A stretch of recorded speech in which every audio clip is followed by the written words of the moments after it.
Ako si Jose Andres Ignacio at ito ang aking kwentong kalikasan.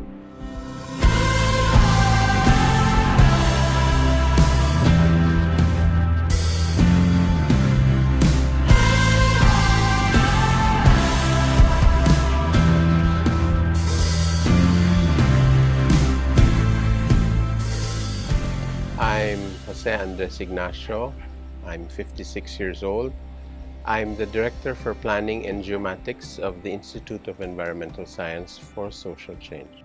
I'm being asked to share about my experiences and the work that I do in relation to forest management here in the Philippines. When I was young, I wanted really to become a scientist ever since, but more focused on the stars, an astronomer. And then when I was in college, I went into physics. At that stage, I thought that it was so detached from people. I also like people. I wanted to interact a lot with people, especially the disprivileged. I had to say goodbye to my childhood dream of being a scientist. And that's when I shifted out and focused on interdisciplinary studies in the Ateneo de Manila University. In 1992, I went out for further studies at the University of Wisconsin in Madison. While I was there, I really focused on water resources management, and I was very interested in the science, especially how water works on the landscape and how we should be able to manage our resources. As you might know, environment is actually a confluence of the science and where the people are. So I said, hey, this is very interesting. I found it very fascinating that I could go back to science, and yeah, the rest is history. I said I'd like to be there. I'd like to transfer to Bukidnon if it's possible. This is where we are needed in terms of the management of our resources, and it affects everyone. Since we're in the uplands here in Bukidnon, it really services a lot of communities in the lowlands everywhere in Mindanao, because Bukidnon is a headwater province. So water drains from here, goes to Cagayan de Oro, to Cotabato, and everything in between, even in Agusan, etc., Davao City. So yes, this is for me at that stage the center of where the action was. The Institute for Environmental Science for Social Change is a research and training institute. We focus on a lot of research related to environment, to disaster risk resilience, disaster risk management, forest management, watershed management. And of course, when we deal with these things, we have to take into account the communities who are all part of the processes on our landscape.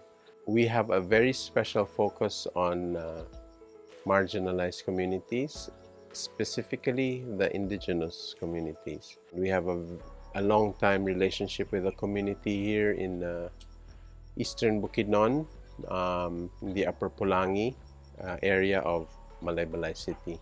Well, indigenous communities in the context of Bukidnon especially they're distributed in the last few remaining forest patches in this province and throughout the country as well. A big challenge is really to get mainstream society to recognize the importance of people, especially the indigenous people, in the management of the resources. Forest Foundation has supported a lot of efforts here in Bukidnon that we are doing. One primarily is the mapping of land cover in the province. Mapping is, in our context now, is trying to represent the landscape on a piece of paper that you can bring around and show other people. It actually is a document that can bring a consensus to local stakeholders. You have to provide data, factual data, based on scientific methods, techniques, and this is what people can then base their decision making on. And I think that's very crucial when you're doing resource management. We talk about resource management everywhere, but a lot of times no one has the information, the right data to work with. This is the 2005 land cover map of Bukidnon, and this is what we did, supported by the provincial government of Bukidnon at that time. What's so significant about this map? It's the first comprehensive land cover assessment of the province of Bukidnon, or actually the very first of this type of detail for anywhere in the Philippines, actually. In 2005, we had this much forest, around more than 200,000 hectares of forest. The total area of Bukidnon is 906,000, according to the GIS. So in 2018, we were given support by the Forest Foundation Philippines, and including some of our partners in Belgium, to do a land cover update after our 2005 land cover update. And this is 13 years after. As you can see here, our mossy forest had decreased from 129,000 to 109,000. So we lost 20,000 hectares. Primary forest from 25,000 hectares to 15,000 hectares. And we had a slight increase in secondary forest. That's not necessarily a good thing, right? If there's a slight increase of secondary forest. Actually, the secondary forest increase can be attributed to the loss of these two. So when you cut the primary forest and mossy forest, that tends to be converted to immediately to secondary forest. We need to do mapping because we are all visual creatures. We see so we can believe. And mapping can help us see the landscape and see the various relationships of different resources and activities on the ground that can then help us project what's going to happen in the future. For example, if you have a community that's situated in the center of a forest or a new road that's being built, you can already see what is going to happen, and that's like a trajectory or a scenario that's being made. And also, maps will tell us various stories on how people relate to the landscape. This is Juan Sumbalan. He is our geomatics associate, and he's really the workhorse of a lot of the work that we do in mapping, technical work. Ang Bukidnon magud medyo kulang gid kay kayo og paglantaw sa atong palibot, kaya mostly bisag ahalang magbutag dalan, bisag ahalang magbutang og mga subdivision nga wala ay dili maplanuhan og insakto. Mao nang maayo gid sa ning na-mapping manggod para makita man sad asa nga lugar makatanom makabutang tagdalan nga insakto, asa nga lugar nga di nato madisturbo ang lasang. In ESSC, we value the input of communities in mapping their own local landscape. And there's a process that we have developed, community mapping process. And this is where we get the community members together on a blank sheet of plastic sheets, and they draw using pencil pens their landscape.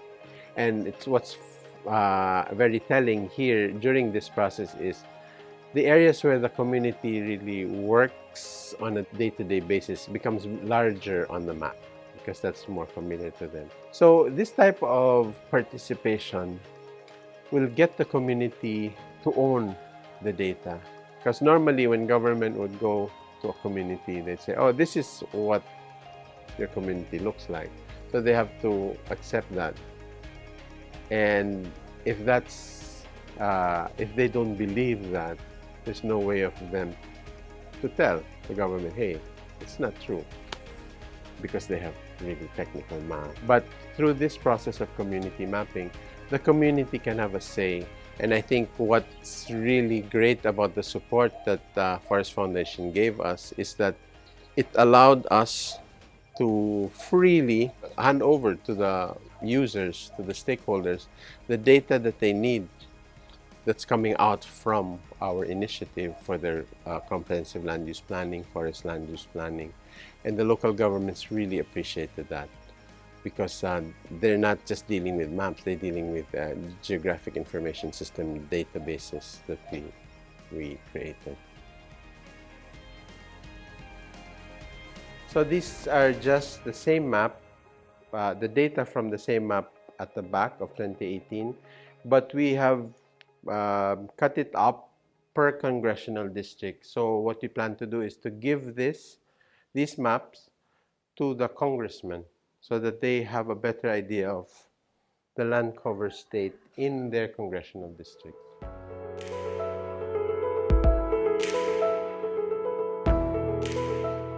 The land cover map that Environmental Science for Social Change provided to us, it's a very specific, it's a very detailed map.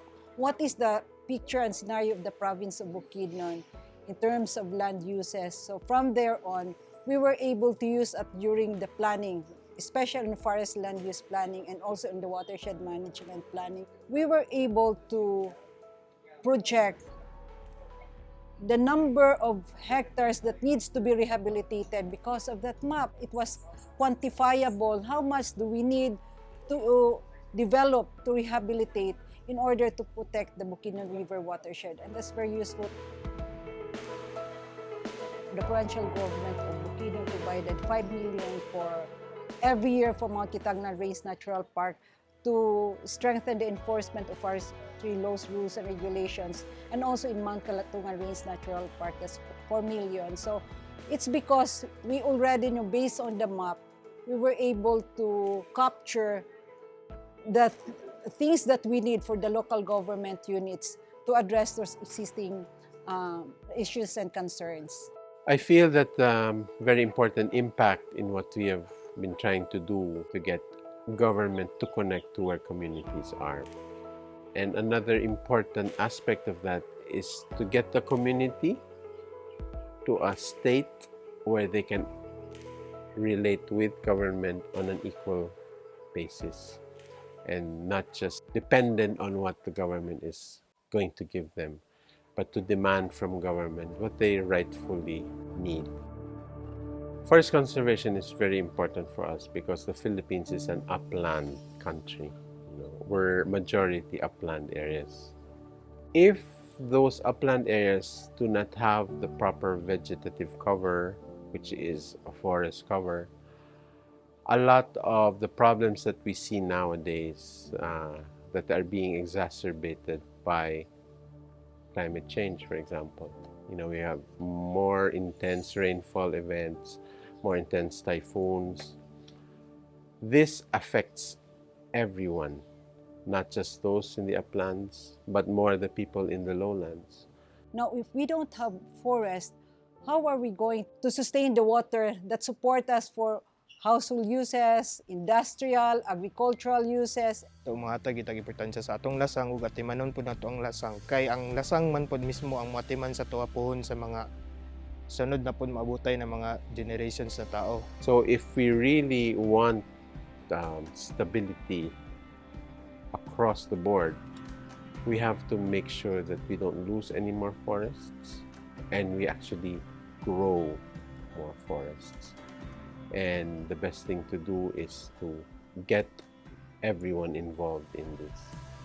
I'm still doing this kind of work even at my age because for me there is great need in trying to get the message across, trying to make things work with community in terms of managing their resources.